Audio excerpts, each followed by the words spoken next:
হায় হায়, এটা কি শুনলাম আমরা? হ্যাঁ দর্শক, যেটা শুনেছেন সেটাই কিন্তু সঠিক।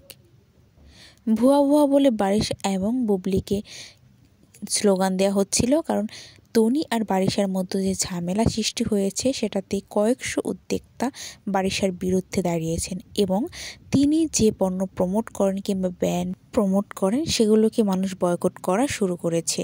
তার বিরুদ্ধে যে উদ্যোক্তারা খেপেছেন সেটা আসলে আমরা দেখতেই পাচ্ছি মিডিয়াতে। এখন তনি আর বারিশার তারা কোনো কথা বলতেছে না, তো তনি অফ হয়ে গেছে, কিন্তু মাঝখান থেকে যেসব উদ্যোক্তারা তার বিরুদ্ধে কথা বলছে তারা কিন্তু কথা চালিয়ে যাচ্ছে।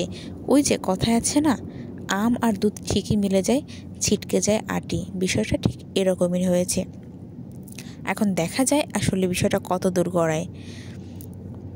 নিরহংকার মানুষকে কিন্তু সম্মানের শিখরে উঠায় মানুষ, আর অহংকার যে করে সে কিন্তু মাটির সাথে মিশে যায়। আমরা যেটা শিক্ষা নিলাম যে অহংকার কখনই ভালো হয় না।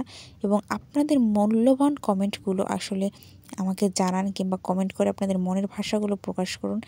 লাইক কমেন্ট শেয়ার করে পাশে থাকুন এবং নতুন নতুন ভিডিও পেতে আমার চ্যানেলটি যারা এখন সাবস্ক্রাইব করেননি, সাবস্ক্রাইব করে নতুন নতুন ভিডিও পাওয়ার জন্য অলে দিয়ে রাখবেন এবং সাথেই থাকবেন।